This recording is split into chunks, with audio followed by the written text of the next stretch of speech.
Bharatiya Janata party से राष्ट्रीय स्वयंसेवक संघ की नाराजगी की खबरों के बीच में केंद्र सरकार ने एक बड़ा फैसला लिया है।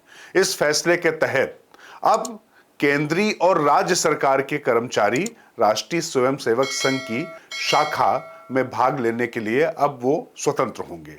आज से 58 साल पहले यानी 1966 में तत्कालीन इंदिरा गांधी सरकार ने यह प्रतिबंध लगाया था कि आरएसएस की शाखाओं में ये लोग नहीं भाग सकेंगे, मतलब ये सरकारी जो सेवा शर्तें हैं उसका उल्लंघन माना जाएगा। अब केंद्र सरकार ने इस फैसले को पलट दिया है। इसके बाद सियासत बिल्कुल शुरू हो चुकी है। सियासी घमासान बिल्कुल अपने चरमोत्कर्ष पर है। भाजपा की तरफ से तो अमित मालवीय ने ट्वीट करके इस फैसले की जानकारी दी, लेकिन कांग्रेस की तरफ से जयराम रमेश ने इसको कहा कि अब तैयार रहिए कि तमाम नौकर साहब ही अब जो है खाकी निकर में देखे जा सकेंगे। नमस्कार, मैं हूं राजकिशोर। दरअसल ये जो खबर है, इस खबर की सूचना तो आप तक पहुंच चुकी होगी, लेकिन इस खबर के निहितार्थ बहुत बड़े हैं, उसको थोड़ा समझने की आवश्यकता है। पहले तो आपको बता दें कि पहली बार राष्ट्रीय स्वयंसेवक संघ पर प्रतिबंध लगा था महात्मा गांधी की हत्या के बाद। 1948 में संघ पर प्रतिबंध लगा दिया गया था और इसके बाद जब उन्होंने माफी मांगी थी, या जब कहा जाए कि सही आचरण के आधार पर वो प्रतिबंध हट गया था।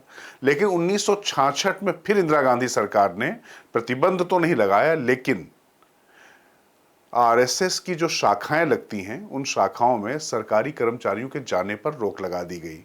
क्योंकि वैसे तो आरएसएस सामाजिक और सांस्कृतिक संगठन अपने आप को कहता है, लेकिन चूंकि भारतीय जनता पार्टी उसी का एक अंग है, उसके तमाम अनुषांगिक संगठनों में से एक संगठन है, तो राजनीति में भी उनकी सीधी दखल मानी जाती है। इस आधार पर यह फैसला लिया गया था। अब मोदी सरकार ने यह फैसला लिया है कि यह फैसला रद्द किया जाए। अब इस फैसले के मायने समझिए। दरअसल जेपी नड्डा, जो भारतीय जनता पार्टी के अभी भी कार्यवाहक अध्यक्ष तो हैं ही, वो जो है एक बयान दे चुके हैं चुनाव के दौरान कि अब भारतीय जनता पार्टी को राष्ट्रीय स्वयंसेवक संघ की जरूरत नहीं है। भारतीय जनता पार्टी का बहुत विस्तार हो चुका है। ऐसी स्थिति में संघ हमेशा ताकत तो रहा है, लेकिन अब बीजेपी अपने आप में सक्षम है। उसके बाद से ही संघ और भाजपा के बीच तल्खियां खत्म होने का नाम नहीं ले रही हैं। चाहे मणिपुर का मुद्दा रहा हो, या अभी झारखंड में जिस तरीके से सरसंघ चालक मोहन भागवत ने एक बयान दिया था कि किसी को भी जो है विश्व पुरुष बनने की गलतफहमी नहीं पालनी चाहिए थी। इसको लेकर भी उन्होंने कुछ बयान दिए थे। तो माना जा रहा था कि आरएसएस और बीजेपी के बीच में सब कुछ बहुत अच्छा नहीं चल रहा। उसके बीच में ये फैसला आना निश्चित तौर पे कहीं ना कहीं ये जो विरोधाभास, या ये कहें कि जो बर्फ जमी हुई थी, इसको पिघलाने की कोशिश के तौर पर देखा जा सकता। अब आइए, जो ये फैसला लिया है इसकी वैधानिकता पर देखिए। तकनीकी तौर पर राष्ट्रीय स्वयंसेवक संघ सामाजिक और सांस्कृतिक संगठन के तौर पर दर्ज है। उसके आरएसएस के जो कार्यकर्ता हैं वो सीधे चुनाव नहीं लड़ते हैं। जो भारतीय जनता पार्टी में आते हैं वही चुनाव लड़ते हैं। तो इस लिहाज से देखा है तो राजनीतिक दल नहीं है।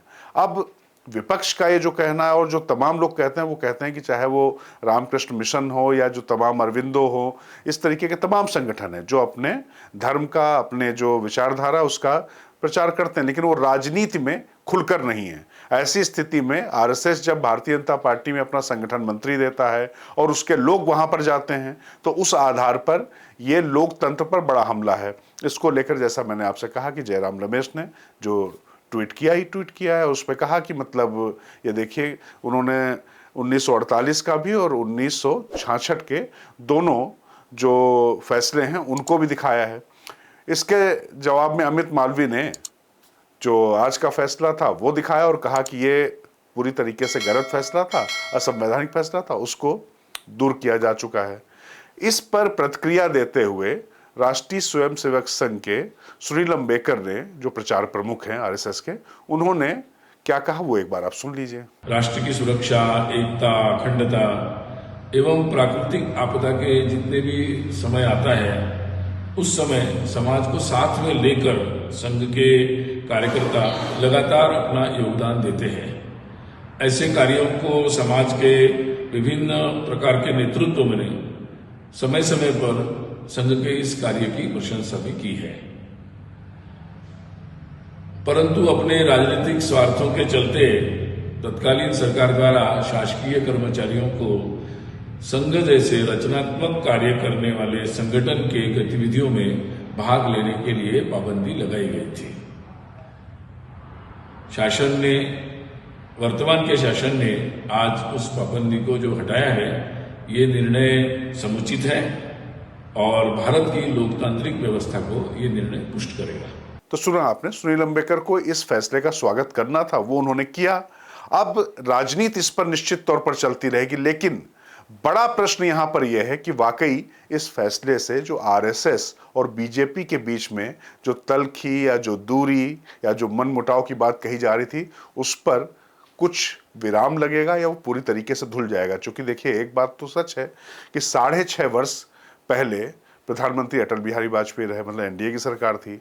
चलिए, वो सरकार तो पूरी तरीके से बहुमत की सरकार नहीं थी, लेकिन जब नरेंद्र मोदी 2014 में आए, 2019 में आए, तो पूर्ण बहुमत की सरकार में आए।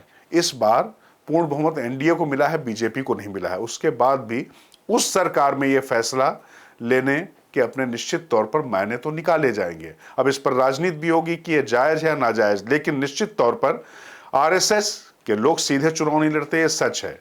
और तमाम संगठनों से जुड़े हुए लोग हैं, जो रामकृष्ण मिशन या चाहे अरविंदो या जो अन्य हैं, उनके लोगों के भी चुनाव लड़ने पर या किसी पार्टी में जाने पर रोक नहीं है। तो ऐसी स्थिति में आरएसएस को निश्चित तौर पर इसका लाभ जरूर मिलेगा। ये सच है कि भारतीय जनता पार्टी का जन्म आरएसएस को इसीलिए देना पड़ा था भाजपा को, क्योंकि उनको जो परिवर्तन सामाजिक चाहिए था, उनको समझ में आ गया था कि राजनीतिक तौर पर जब तक शक्ति नहीं मिलेगी तब तक ये नहीं होगा। लेकिन तकनीकी तौर पर निश्चित तौर पर इसमें कोई प्रावधान उनके आड़े नहीं आता है, और केंद्र सरकार के इस फैसले से भी स्पष्ट है। तो अब देखते हैं, इस पर पक्ष विपक्ष की राजनीति तो होगी, लेकिन भाजपा और आरएसएस के बीच में अब कुछ दोस्ती की खबरें या दोस्ती के कुछ मतलब सबूत सामने आएंगे, ये देखना दिलचस्प होगा।